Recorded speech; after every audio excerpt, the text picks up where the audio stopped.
Saudara Gubernur Jawa Barat Deddy Mulyadi mengecam penyekapan dan penganiayaan seorang perempuan di Bandung, Jawa Barat. Deddy membuat sayembara bagi warga yang menemukan pelaku akan diberi imbalan 250 juta rupiah.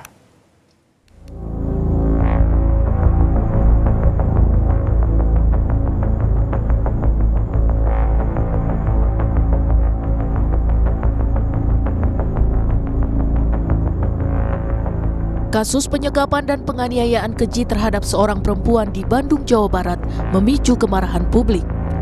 Bagaimana tidak? Selama 3 tahun, korban diduga mengalami kekerasan berulang hingga kondisinya sulit dikenali. Pelakunya, Taufik Hidayat, hingga kini masih buron. Gubernur Jawa Barat Deddy Mulyadi lewat media sosialnya membuat sayembara bagi warga yang menemukan pelaku akan diberi imbalan 250 juta rupiah. Siapa yang bisa menemukan Taufik Hidayat, menyerahkannya kepada aparat atau menginformasikan kepada aparat keberadaannya, saya memberikan hadiah 250 juta rupiah. Kapolda Jawa Barat Irjen Rudi Setiawan usai menjenguk korban di Rumah Sakit Hasan Sadikin Bandung menyatakan tersangka Taufik Hidayat resmi masuk daftar pencarian orang. Rudi juga bilang dampak kekerasan yang dialami korban sangat berat hingga sejumlah organ tubuh tidak berfungsi lagi. Kita sudah menerbitkan daftar pencarian orang. Kami melakukan pengejaran terhadap pelaku. Pihak rumah sakit menjelaskan kondisi korban kini mulai membaik. Penanganan melibatkan sejumlah dokter dan pemulihan psikis juga jadi prioritas.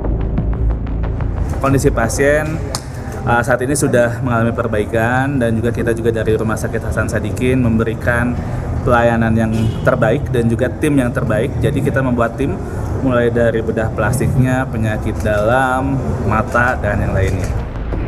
Selasa siang, tim Inafis Polda Jawa Barat menggelar olah TKP tertutup di kamar indekos di Cinunuk, Kabupaten Bandung.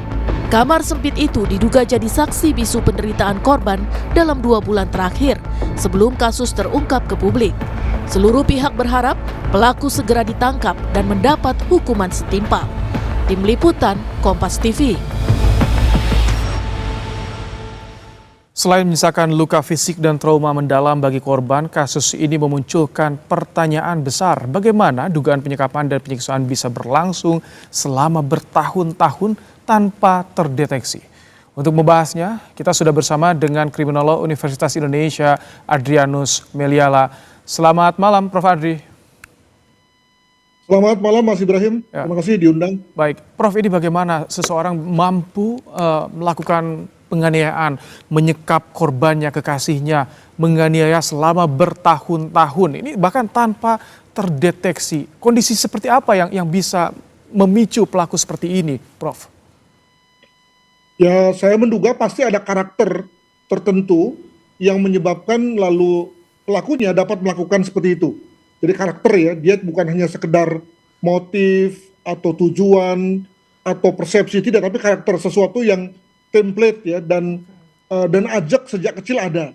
Nah, karakter itu pula yang kemudian ketika karakternya kita sebut sebagai buruk, maka lalu kita mencurigai jangan-jangan ini karakter ini memang karakter yang kita sebut sebagai sosiopatik atau psikopatik gitu ya, atau karakter yang lain yang kemudian lalu melahirkan perilaku menyimpang. Ya, tentu lalu dalam rangka memastikannya kita mesti tahu dulu atau kita bisa mewawancarainya setelah yang bersangkutan tertangkap. Namun yang jelas bahwa kayaknya ada karakter yang memang khusus dan ekstrim dari yang bersangkutan sehingga mampu melahirkan satu total kontrol ya kepada orang lain, dan di pihak lain juga ada situasi semacam total devotion, penyerahan total dari korban kepada sang pelaku. Makanya misalnya saya menduga bahwa tidak ada satu perlawanan yang cukup keras dari sang pelaku, sang korban terkait dengan upaya untuk keluar dari kamar misalnya. Itu pertama-tama dikarenakan karena sang korban kelihatannya sudah memuja sang pelaku sedemikian rupa sehingga walaupun dipukuli dan macam-macam malah tidak menunjukkan satu sikap bahwa dia sebetulnya dikerjai. Malah bukan karena ada tekanan atau bukan karena tekanan, cenderung ke tekanan atau intimidasi dari pelaku, Prof. jika hal itu terjadi? Ya tentu ada dua skenario ya, bahwa total devotion dari korban itu akibat dari tekanan, akibat dari opresi. Tapi ada juga kemungkinan karena sang korban itu memang sudah betul-betul menyerahkan dirinya pada pelaku, karena tadi awalnya begitu mencintai, terpukau dengan janji-janji, bahkan kemudian sampai seterusnya itu tetap memandang atau melihat pria tersebut, si pelaku tersebut sebagai pujaan hati. Jadi ada kemungkinan itu terjadi. Tentu saja mana yang benar kita nggak tahu ya. Nah, maka kemudian ketika sang pelaku ini lalu melakukan kekerasan pun bukan dianggap sebagai sesuatu yang dalam tanda kutip jahat, tapi dianggap sebagai bagian dari tanda kesetiaan dirinya kepada sang pelaku. Makanya kemudian lalu bisa bertahan sampai 3 tahun begitu. Baik, Prof, ini ya itu tadi sampai 3 tahun tanpa terdeteksi, padahal tinggal di sebuah indekos yang tentu ini ada tetangga, ada penjaga kos. Harusnya ketahuan dong, Prof ya? Ya, tadi dikatakan bahwa yang bersangkutan berpindah-pindah. Saya menduga kenapa berpindah itu pada saat misalnya ada tetangga atau orang lewat yang lalu mulai mempertanyakan, mana istrinya Pak, mana istrinya Mas, misalnya begitu. Atau mungkin saja pernah melihat istrinya dalam kondisi luka, maka itulah saatnya di mana sang pelaku harus pindah. Jadi memang yang pelaku ini memang cerdas ini ya, baik cerdas dalam rangka memanipulasi si korban, tapi juga cerdas dalam rangka membina hubungan dengan tetangga sehingga kemudian tetangga tidak tahu apa yang terjadi sebenarnya. Demikian. Dengan hal-hal seperti itu yang diupayakan, yang dipersiapkan oleh pelaku, ya, memang akan sulit terdeteksi oleh lingkungan sekitar, lingkungan sosialnya. Ya kalau kita lihat gambar ini aja kan terlihat bahwa sebetulnya tidak berada di pemukiman yang padat ya, di depan kosong, lalu mungkin hanya ada 1-2 di kiri kanan, lalu di atas mungkin juga di antara mereka itu adalah pekerja-pekerja yang sibuk ya, alhasil kemudian tidak ada orang yang bisa diharapkan dari sisi pertolongan. Tapi lebih daripada itu kelihatannya memang si korban memang sudah korban yang submisif ya, sudah menerima apa adanya, sudah pasrah terhadap apa yang terjadi dengan dirinya.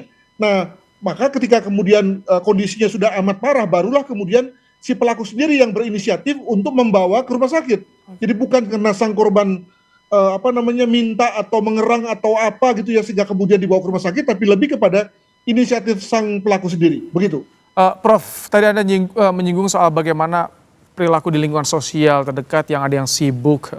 Nah, kalau misalkan di lingkungan sendirinya yang berdekatan tahu, tapi kadang ada kita beririsan dengan yang namanya ranah privasi.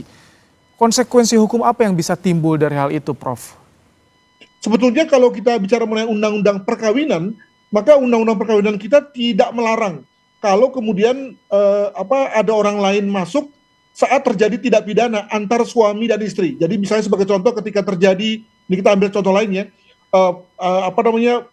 hubungan seksual yang dipaksakan antara suami dan istri, maka orang luar bisa masuk. Dengan kata lain, kekerasan domestik bukan sesuatu yang murni sepenuhnya merupakan hubungan antara suami istri, tapi orang lain bisa masuk. Nah, masalahnya orang lain nggak sadar sih sebetulnya, nggak sadar, nggak ngeh dalam bahasa sehari-harinya atas apa yang terjadi. Baik, Prof, tahan dulu. Ini kami baru mendapatkan informasi bahwa Gubernur Jawa Barat Deddy Mulyadi menyatakan tersangka kasus penyekapan dan penganiayaan terhadap kekasihnya di Bandung, Jawa Barat telah ditangkap polisi.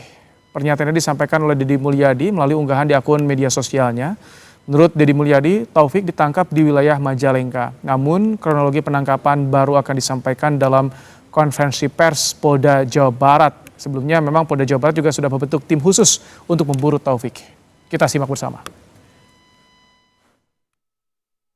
Kami mengucapkan terima kasih dan penghargaan yang setinggi-tingginya kepada Bapak Kapolda Jabar dan seluruh jajaran yang sudah dengan cepat menangkap pelaku biadab Taufik Hidayat di Majalengka.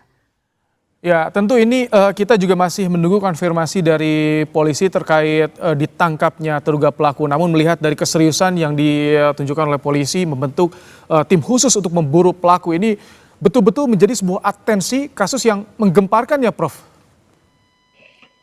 Betul, saya menduga bahwa polisi melakukan 3 hal sekaligus. Pertama, melihat jejak digital. Kedua, mungkin melihat pada pada apa yang orang lain terakhir saksikan tentang dirinya. Dan yang ketiga juga tadi melihat dari pertinggal yang terdapat di TKP tentang mungkin misalnya di situ ada alamat dari saudara atau yang lain yang lalu kemudian bisa menjadi semacam clue bagi kepolisian untuk melakukan pelacakan begitu. Oke.